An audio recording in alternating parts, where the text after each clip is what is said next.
Good morning, everybody. Good morning. It's good to see you here this morning. I'm the Reverend William Levwood. My pronouns are he and him. So, as we begin our service, I invite you to close your other windows if you're at home, to turn off your phones if you're here, or silence them, to take a deep breath, and to center yourself for worship.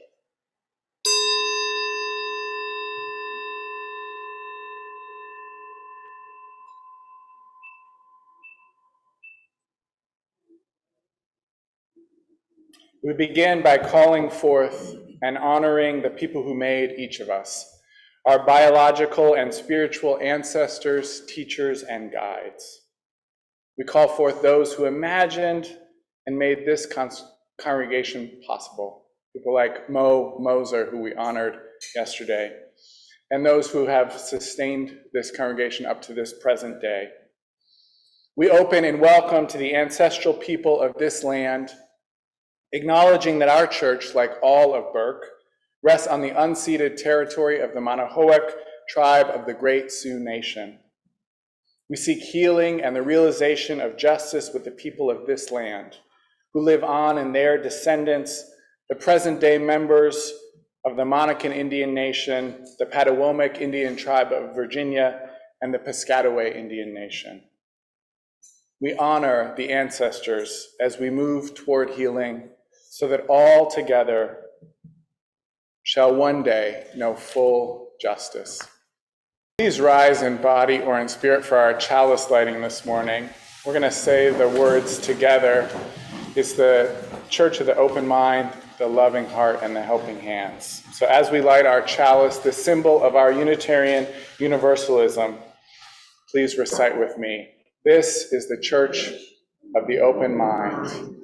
This is the Church of the Loving Heart. This is the Church of the Helping Hands. We welcome you this morning, this beautiful morning, to Accotink Unitarian Universalist live stream worship service. I'm Judy Robison. My pronouns are she, her, and I'm happy to be your worship associate this morning. Accotink UU Church is a welcoming and inclusive community that seeks to create a more just and compassionate world. All are welcome here in this justice-seeking, earth-healing community of faith. You are welcome no matter whom you love, no matter your identity or heritage, no matter your beliefs or background, no matter your means or abilities. You are welcome here in this religious community. If you're new to Accotink and you'd like to find out more about this church, please be sure to reach out to me, to our minister, Reverend William Levwood, or to one of today's greeters using the chat box or talking to us afterward. Our church website is www.accotinkuu.org. If you check out the website, you can find the online order of service in the worship section, and be sure to look at our events page for upcoming virtual gatherings and other news. Whether you're a longtime member or a newcomer or something in between, we encourage you to stay for our virtual coffee hour immediately after the service. Reverend Levwood will be with us for us in the group, and also for those at home Zooming.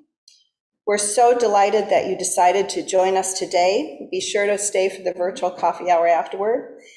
Welcome, everyone. We have our time for all ages now with a story from Kate Messner, illustrated by Christopher Silas Neal, called Up in the Garden, Down in the Dirt. Up in the garden, I stand and plan, my hands full of seeds and my head full of dreams. Spring sun shines down to melt the sleepy snow. Wind whistles through last year's plants, and mud sucks at my rain boots. It's not quite time, Nana says. Down in the dirt, things need to dry out and warm up. What's down there, I ask. Down in the dirt is a whole busy world of earthworms and insects, digging and building and stirring up soil. They're already working down in the dirt. Up in the garden, we snap brittle stalks, scoop rusty armfuls, and wheel away weeds for the chickens while they squabble and scratch. We spread compost over the soil. Down in the dirt, pill bugs chew through last year's leaves. I give a gentle poke. They roll up tight, hide in plated suits of armor, roly-poly round. Up in the garden, it's time to plant. I trail a furrow with my finger and sprinkle seeds in a careful row. Give them a drink, Nana says. We pat them down to snuggle in the dark. Down in the dirt, a tomato hornworm rests, waiting for wings, and the leaves where she'll lay her eggs. Up in the garden, carrot plants sprout. Pea blossoms bloom. Wasps are on the prowl, and honeybees visit, legs loaded with pollen. I weed and wilt in sun so strong, even Nana looks for shade. Down in the dirt, earthworms tunnel deep. I'm jealous of their cool, damp dark. Up in the garden, rain shower. Nana turns the hose on me. Eee! I hide behind the cucumber vines, but their leaves can't save me. I shiver and laugh, drenched in Nana's rain. Down in the dirt, water soaks deep. Roots drink it in, and a long-legged spider silt walks over the streams. Up in the garden, there's so much to eat. Ladybugs feast on aphids. Nana crunches green beans. I bite a ripe tomato, warm from the sun. Juice dribbles down my chin. Down in the dirt, a robin's beak finds a cricket, a beetle, a grub. Slugs are scrumptious too. Up in the garden, we pick cukes and zucchini, harvesting into the dark. Bats swoop through the sunflowers, and I pluck June bugs from the basil until it's time for bed. Down in the dirt, skunks work the night shift. They snuggle and dig and gobble cutworms while I sleep. Up in the garden, a praying mantis wakes to hunt mosquitoes. Nana sprays away the aphids, and I'm after grasshoppers, ready to swoosh, but snap! Someone is faster. Down in the dirt, a smooth, shining garter snake crunches on supper. Up in the garden, the wind grows cool. Pumpkins blush orange, and sunflowers bow to September. Nana ties them together to build a house for reading. Down in the dirt, an orb weaver spins her web, strand by silken strand. She'll munch on moths tonight. Up in the garden, colored leaves litter the squash vines, and we know the cold is coming. Hurry, hurry, and harvest. There's enough for the neighbors, too. Down in the dirt, frantic ants gather what we leave behind. They're storing food for cooler days ahead. Up in the garden, frost draws lace on leftover leaves, where secret egg sacs hang, waiting for the warm to return. We say goodbye and spread the winter blanket. Down in the dirt, beetles burrow, ants scurry home, earthworms curl tight in the dark. When Grandpa calls us in for soup, an autumn moon rising, up in the garden, dry corn stalks tremble, and the wind smells like winter. But the long, ripe days of summer still rest in the garden beds.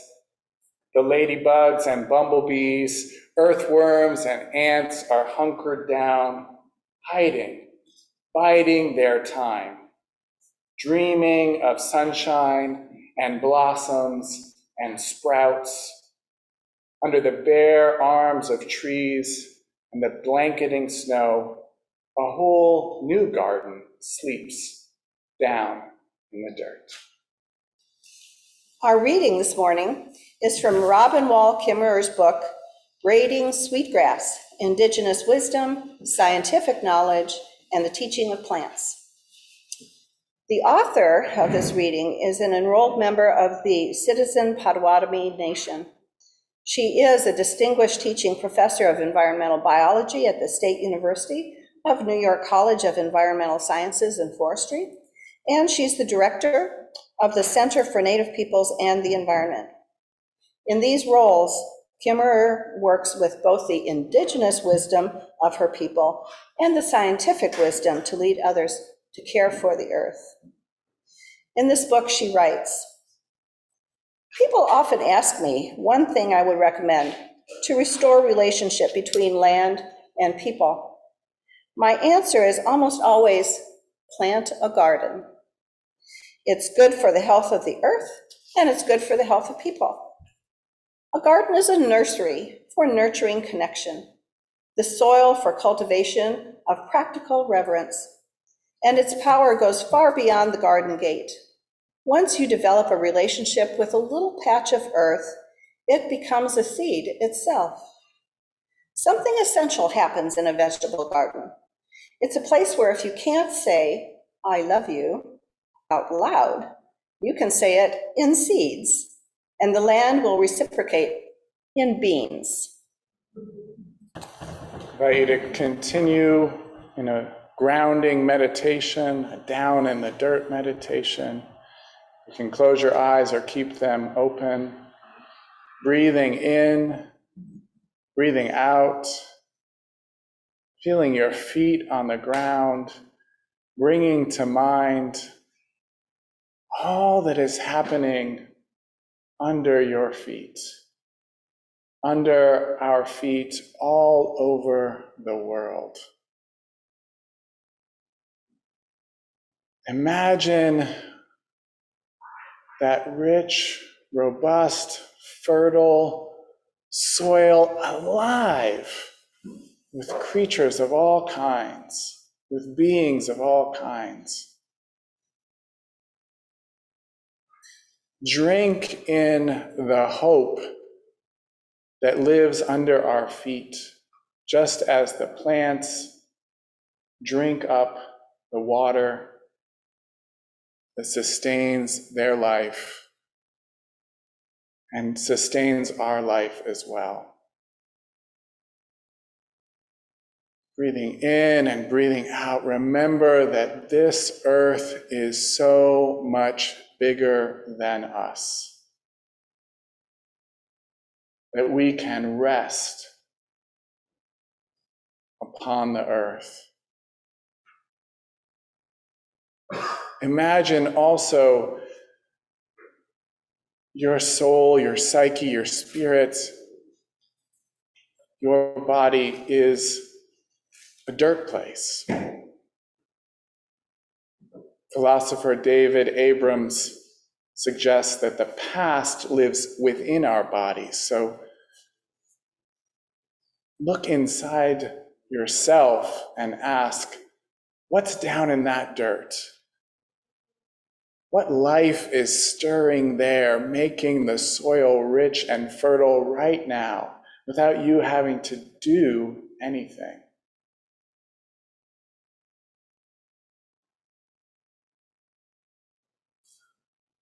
See if any particular words or images come to your mind, emblematic of that rich down and the dirtness in your soul and your spirit within your body.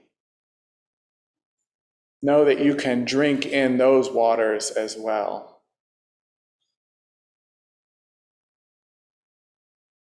Know that this is home, both your body and the body of the earth. There's nothing else to desire but this moment right here and right now. Breathe it in with pleasure. Breathe it in with peace. Rest. Rest in that vital, fertile earth that is our home. Amen, amen, amen, and blessed be. Our reading is titled, "This is What Was Bequeathed Us" by Gregory Orr. This is what was bequeathed us. This earth the beloved left, and leaving, left to us. No other world but this one.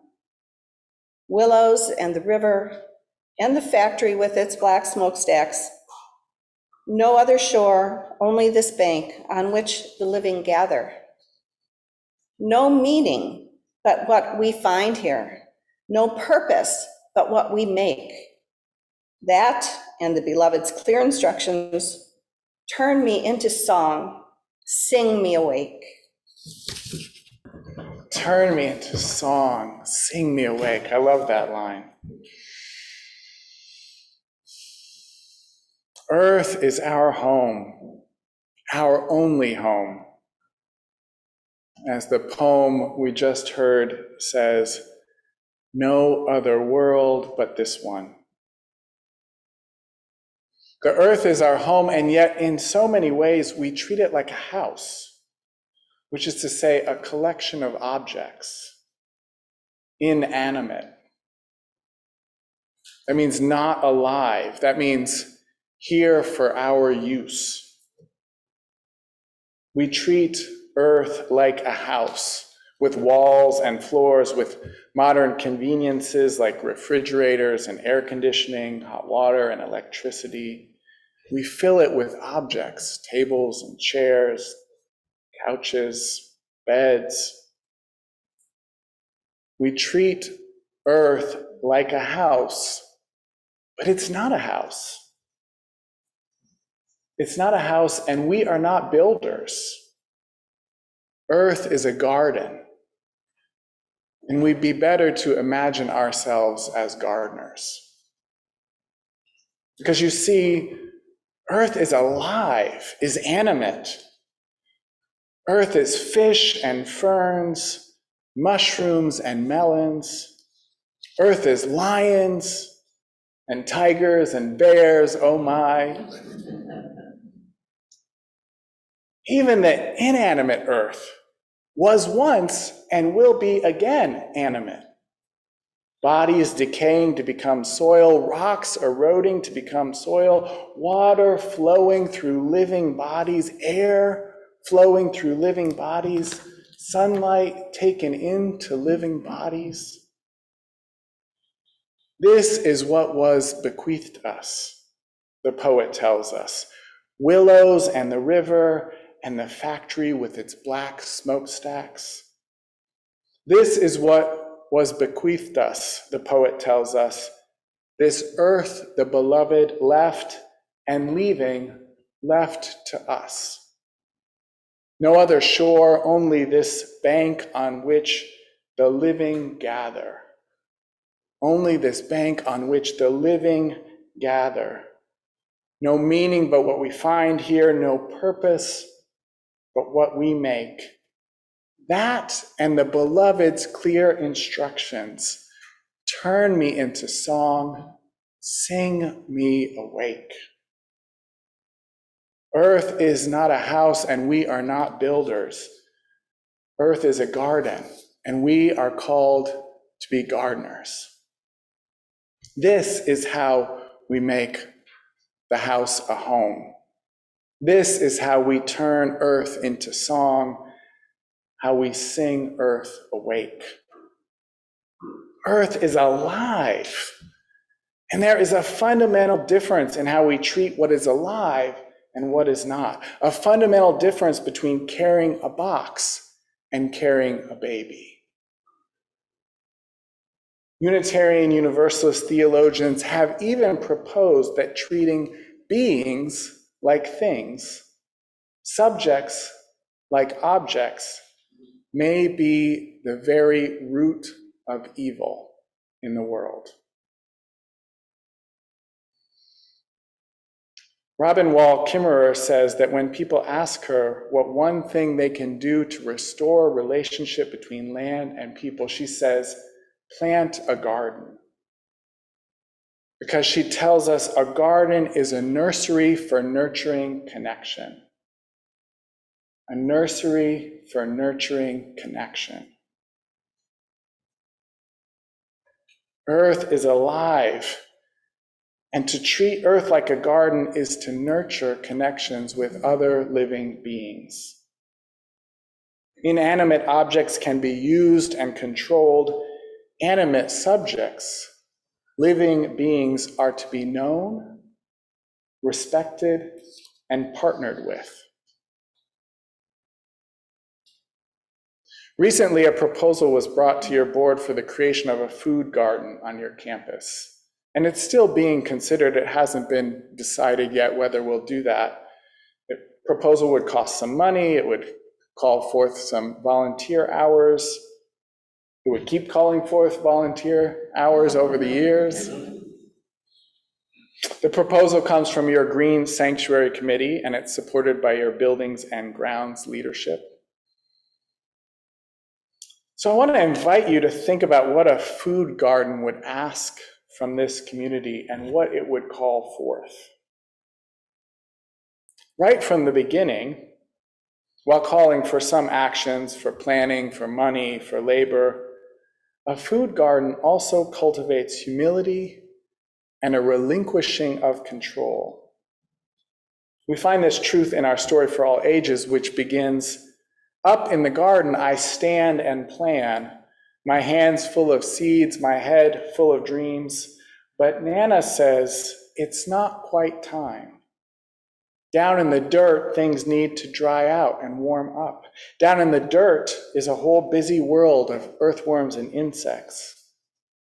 They're already working down in the dirt." So were we to decide to make a food garden, this also would be our first big step. After the building of the raised beds and the retaining wall, would be to leave the beds fallow for a year, to wait and allow the down in the dirt to do its down in the dirt work. Because with a garden, it isn't all up to us. We could say the up in the garden is up to us, though even that is only partly true.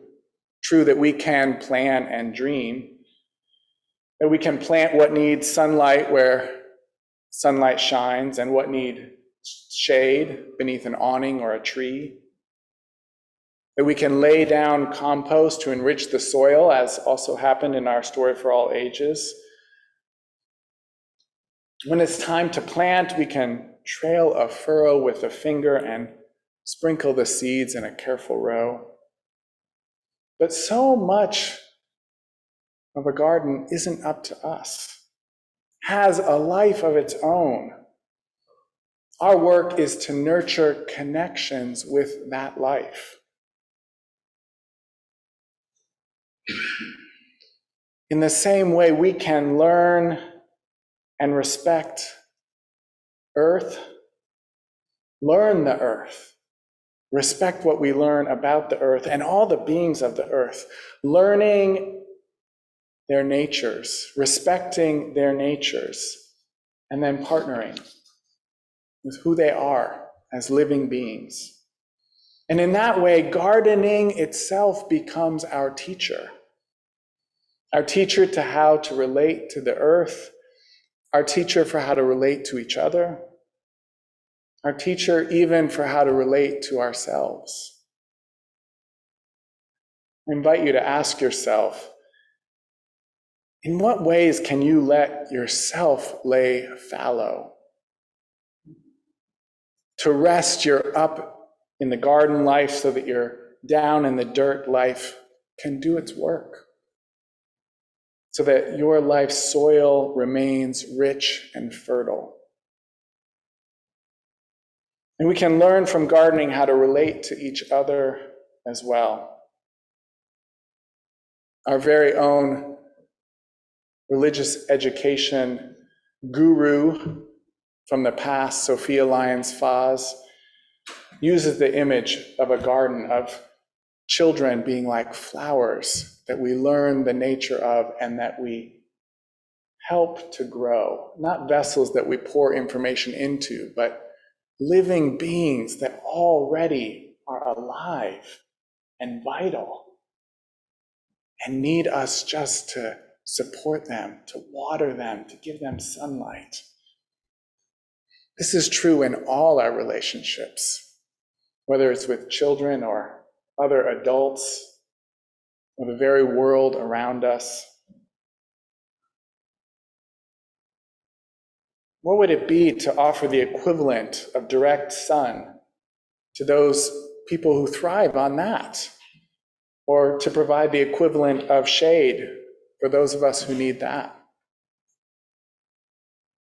The equivalent of checking another person's soil to see that it's damp, not dry or over wet, and then watering them just enough with our love, watering them just enough with our care, with our compassion, with our presence. And we can do this as well with earth, learning how to provide the right care in the right amount, in the right times, at the right places. Gardening can be our teacher, can help us to make this house, this earth, into a home. And just one last thing about gardening.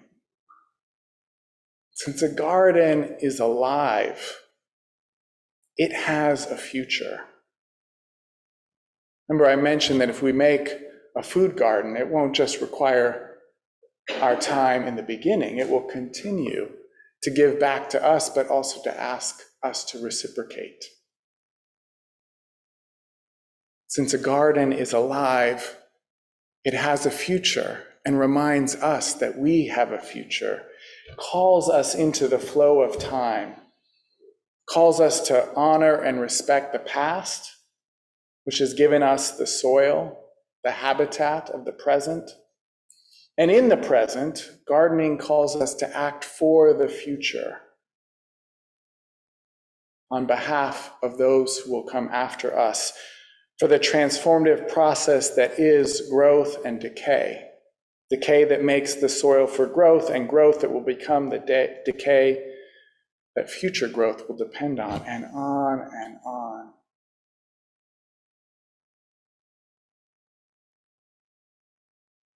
So on this Earth Day Sunday, I say, may we make Earth a home by becoming gardeners, attentive listeners, caring actors, humble partners, and joyful collaborators with this living, breathing earth that is our home, that is the only world we have, that which has been bequeathed to us and which we will bequeath to future generations. Like the poet advises us, may we follow the beloved's clear instructions. May we turn life into song. May we sing life awake. May we be gardeners who make this earth a home. May it be so, and may we be among those who make it so. Amen, amen, amen, and blessed be. And now, though we will extinguish our chalice flame, we carry within us what we kindled, the light of inspiration, warmth of compassion, the fire of commitment. May we bring these gifts into our lives and share them radiantly out into the world. And now I invite you also to join me in our community blessing with these words of David Bumbaugh. This church is dedicated to the proposition that behind all our differences and beneath all our diversity, there is a unity that makes us one and binds us forever together in spite of time, death, and the space between the stars. We pause now in silent witness to that unity. Earth is alive. Breathe it in. It's alive down in the dirt. It's alive up in the garden. And we are in partnership. So may we be gardeners as we make this house a home. May it be so.